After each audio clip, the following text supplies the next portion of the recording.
The Tao of Self-Confidence, episode 419. Welcome to the Tao of Self-Confidence, where I share stories of amazing women who have discovered their inner journey to self-confidence. Visit our website at thetaoofselfconfidence.com. Your inner journey to self-confidence awaits.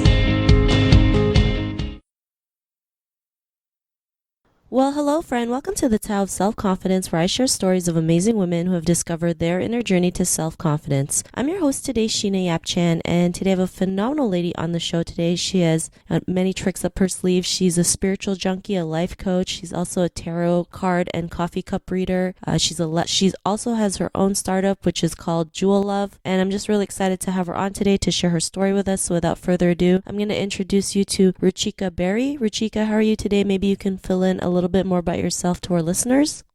Yeah, hi Sheena. Thank you so much for having me on your show, and it's indeed an honor to be part of the tribe. I actually had a chance to listen to other podcasts, and it definitely really pumped up my spirit to see so many amazing stories of women and people who are doing some incredible work, and that definitely reaffirms the thought that everybody has a chance to make difference in somebody else's life, and in fact your life as well. So a quick bio or a quick intro about me is that I'm always hungry for knowledge. So I try to do a lot of new things on a daily basis, and in my capacity I try to help as many people through the healing modalities or through the gifts which I have been given, like tarot card reading or the bit of intuition and the positive vibes. So in my capacity I try to spread the positivity around.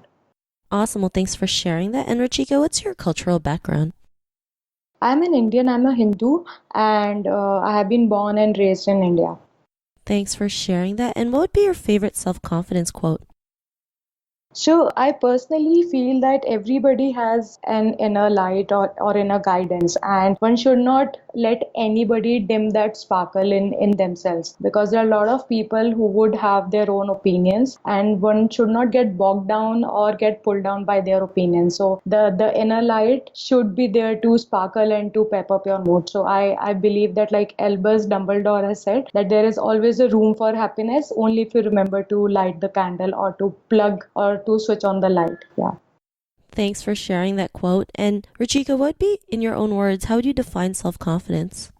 I think personally, for me, it is like an invisibility cloak wherein it's not shown to everybody. It's just that how you feel about yourself. And then once you wake up every day, you're like, you can rock the world or you can take on the world the way you want to. It's like you are blessed with so much of positivity around that nothing can bog you down. So nobody can see it, but it's how you reflect to the external entities and the external world. Thanks for sharing that. And I love what you mentioned, having that invisible cloak. Sometimes we just feel like, we wear that invisible crown or invisible cape to go out there and just, do what we will love to do, even if it scares us. So thanks for sharing that. And Ruchika, what was your life like before your discovery of self-confidence? So I actually have been an outlier or a black sheep in my family. So was usually drawn to unusual things. So if people used to say that let's do this, I would be like, no, let's do this. So I would not say like a mediocre, but I was an underdog during my grad and my school days. So when I actually moved out of my hometown, which is Jaipur, and I moved to Mumbai, that journey or that experience really shaped me, because Mumbai is a different energy altogether. Like people out there are there just to fulfill their dreams. There's so much into spreading or make you feel that there is so much to do. There is so much you can reach out to people, can fulfill your dreams, because there is so much passion around. And that journey or that whole experience of 8 years really shaped me up, because that's where I realized that you can go an extra mile only if you dare to dream, or only if you dare to try out new things, because unless you try you would not know what is working out. So before that I was actually not too much into taking charge of my life, or like if people used to say let's do this, I would still agree, but not with the full contentment or the conviction. So when I was in Mumbai, I actually took charge of my life, and that journey of self-realization of how you can actually balance a lot of things in terms of emotionally and logically, and how you can still rule the world in your own way. So that journey actually shaped me up. Thanks for sharing that. And was there a moment in your life when you realized you can, go out there and just be the person that you are today, do the things that you love instead of following the crowd? What was that aha moment? So I actually, so life always give you the chances. It's only up to us how we grab, or do we really grab them. So living alone for 8 years and then moving back to live with the family was a big decision for me, because I was already at a peak of my career and I dropped everything. So I already experienced the fear of losing everything and then starting everything from the scratch when I moved back to my town. So that aha moment for me was that you have to be the hero of your own life. Somewhere you have to take charge of your life, because nobody else can do that for you. It's your journey and you have to walk your path. It's just that people around you will be there to support you or to make you go up, but you have to do it for yourself. So that aha moment was starting and doing something from the scratch again, painting the canvas the way I wanted to paint. Thanks for sharing that. And that's great. You're able to go realize you can start over at any moment, right? Paint your own canvas. And, because of that realization, what's your life been like now? So when I was in Bombay, I was actually doing a lot of things. And now when I moved back to my hometown for 6 months, I was actually clueless of how I want to take the route, or to get back, or to like bounce back with more energy. And now I actually have been doing a lot of things simultaneously, like except doing the tarot reading, I'm also learning a lot of new things, acquiring new skills in terms of the manifestation, how you manifest and how it can really work out for you. I also have my own startup which is doing really good in terms of the business, in terms of shaping up the tribe which we want to build over here. And I'm a local celebrity, let's just say that. Thanks for sharing that. And Ruchika, to the woman who's listening to your episode, she may be in her own journey of self-confidence. What would be that one tip you would give to her?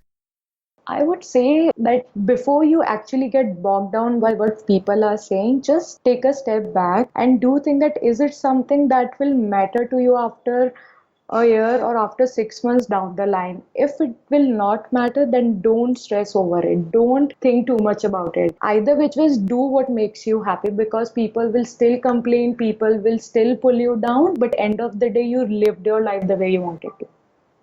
Thanks for sharing that. And that's really great advice. I think some of the hardest things that people can do is do something that actually makes them happy, right? Like fully make them happy, because they feel like they still have to keep on doing things for other people and sacrifice their own happiness. So sometimes we just got to go out there and just do our own thing, do something that actually makes us happy. And that actually helps us in the long run, because then we can do more for people. So thanks for sharing that. And if our listeners wanted to get to know a little bit more about you and what you do, or check out some of your work, is there any links or social media profiles we can connect with? Yeah, so I have my own website by the name of tarotencounters.com, and Tarot Encounters is also the same social media handle for Facebook and Instagram. So people can do check out for some amazing positive vibes. If they really want some positive feeling every day, they can check out my social media handles. And trust me, I kid you not, that my page is actually very active. So people can, a lot of times I have come across people who would just come down and chit chat with me, or would just come to the page and would just say hi, and they will compliment that your page actually really helps us in terms of starting a day in a very positive way. Thanks for sharing that. And to our listeners, if you want to connect with Ruchika, you can also head on over to thetaoofselfconfidence.com and search for Ruchika's name. Her show notes will pop up along with everything else we talked about. And I just want to thank Ruchika for taking the time to share her story with us and tips on self-confidence. So thank you so much. Thank you so much, Sheena. It was indeed great to help your listeners out, or to be a part of this community. Not a problem. It was an honor having you on the show. And to our listeners, be on the lookout for another new episode of another amazing woman's journey to self-confidence. And we'll talk to you soon. Bye for now. Thank you for tuning in to another amazing episode of the Tao of Self-Confidence. Sign up for our free membership site to get more amazing resources for self-confidence by visiting our website at thetaoofselfconfidence.com. Your inner journey to self-confidence awaits.